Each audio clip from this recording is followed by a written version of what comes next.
Mas Giri, ditemukan bendera yang katanya mirip HTI di lantai 10 gedung KPK. Benarkah KPK disusupi radikalisme? Ini menarik karena tiba-tiba isu ini muncul lagi setelah sekian lama. Dan saya pikir gini, ini bendera ini berada di meja seorang jaksa yang bukan muslim, artinya non-muslim gitu kan. Dan dia tidak masuk di 57. Jadi apa korelasinya dengan TWK ini? Saya pikir nggak tepat lagi untuk membicarakan ini, saya pikir kesenangan kalau kita bahas ini. Saya pikir ini pihak-pihak yang mengembuskan isu agar niat baik Kapolri ini digagalkan dengan cara-cara demikian. Dan menurut saya radikalisme yang tepat yang didefinisikan oleh Komnas HAM adalah radikal dalam memberantas korupsi, Mbak.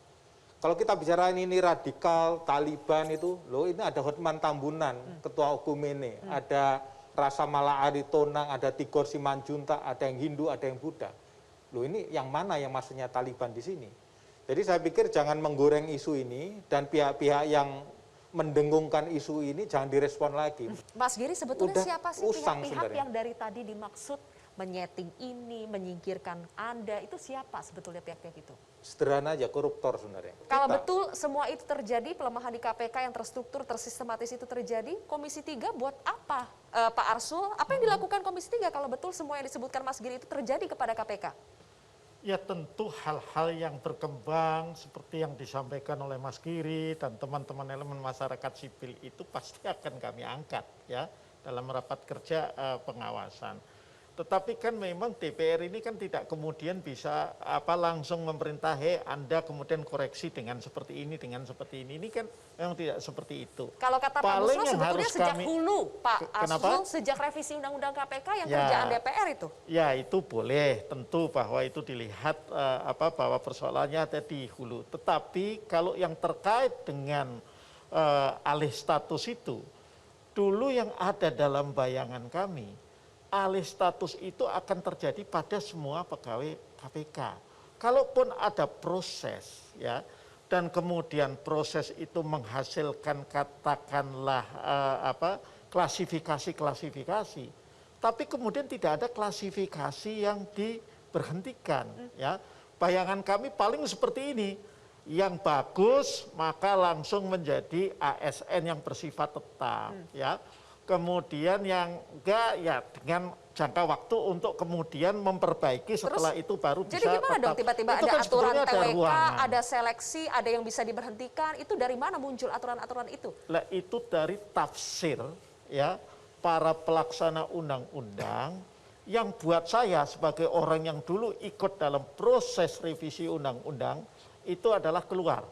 Sudah keluar jalur? Original intent yang selalu saya sebut original intent ketika revisi undang-undang itu dilakukan. Mas Kurnia, Pak Arsul bilang, Pak Arsul saja bilang itu sudah keluar dari jalur sebetulnya. Iya. Sebetulnya TWK itu di awal itu semuanya mau dialih fungsi menjadi ASN, bukan ada seleksi dulu kemudian ada yang lolos dan ada yang tidak lolos. Saya pada posisi berbeda pandangan dengan Pak Arsul soal apakah KPK itu tepat atau tidak menjadi ASN, akan tetapi implementasi dari original intent tadi, saya sepakat. Maka dari itu, Presiden selaku atasan pimpinan KPK harus mengevaluasi pimpinan KPK seperti ini. Apa yang diharapkan dari 5 orang komisioner yang melanggar HAM, Ketua KPK-nya 2 kali melanggar kode etik, Lili Pintauli Siregar melanggar etik, maladministrasi, OTT turun.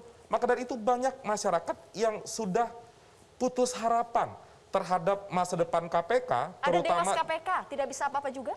Gimana? Ada Dewas KPK, tidak bisa apa-apa Iya, juga? Dewas ternyata seorang komisioner KPK WhatsApp-WhatsAppan dengan tersangka hanya dipotong 40% gaji, orang melihat itu seolah-olah besar, padahal hanya 3 juta atau 4 juta dari 100 juta gaji.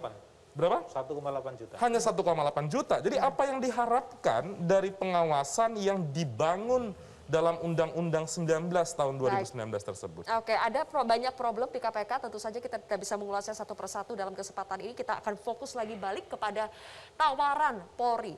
Pak Petrus, menurut Anda teman-teman ex-pegawai KPK ini ambil shortcut saja, terima tawaran dari Polri, kemudian case close, tapi akan meninggalkan presiden buruk, atau menempuh jalur yang lebih panjang, jalur pengadilan?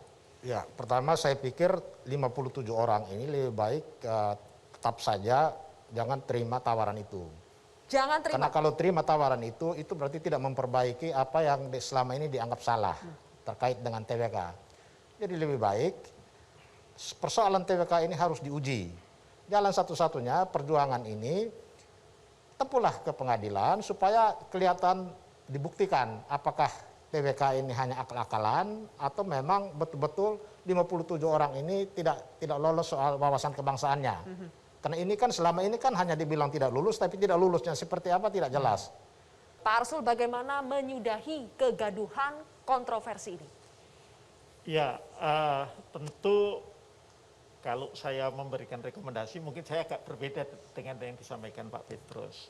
Saya yakin bahwa teman-teman KPK ini paling enggak kalau enggak seluruhnya sebagian atau sebagian besar itu kan pingin peran-perannya dalam pemberantasan korupsi ke depan itu tetap bisa terartikulasikan.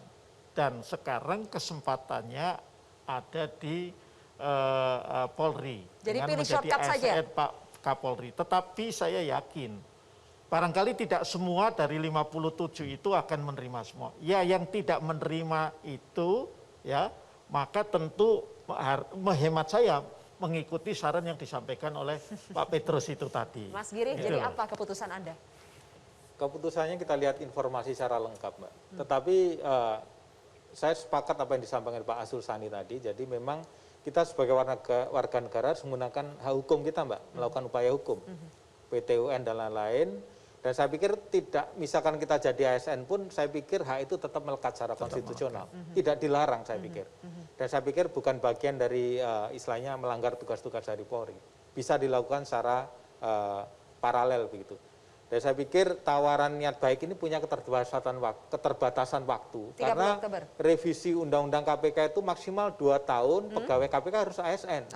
Kalau misalkan tanggal 16 Oktober nanti lewat, Mbak, maka rekrutmen kita sebagai ASN itu tentu nanti bermasalah secara hukum. Kita waktunya pendek sekali, niat baik sudah ada, kita optimalkan, upaya hukum tetap kita lakukan. Jadi akan menempuh juga ke PT UN? Nanti kita lihat, karena PT UN itu hak pribadi, Pak, merekat pada pribadi nanti, hanya pada orang yang mengajukan saja. Sementara upaya keberatan dan banding administratif bisa dilakukan secara apa istilahnya kolektif. Dan saya pikir kalau presiden tiba-tiba dalam rentang berapa hari ini, ya udahlah, bagusnya balik ke KPK saja. Oh, itu kabar gembira, kita lajung sujud syukur itu. Terima kasih Mas Giri, Mas Kurnia, kemudian Pak Petrus dan juga Pak Arsul. Terima kasih telah bergabung bersama kami. Pemirsa, demikianlah kontroversi episode mantan pegawai KPK dibuang sayang. Saya Zilvia Iskandar mewakili rekan-rekan bertugas mengucapkan terima kasih atas kebersamaan Anda. Kita jumpa lagi Kamis minggu depan jam 10 malam dalam kontroversi. Debat berisi tanpa basa-basi. Metro TV, knowledge to elevate.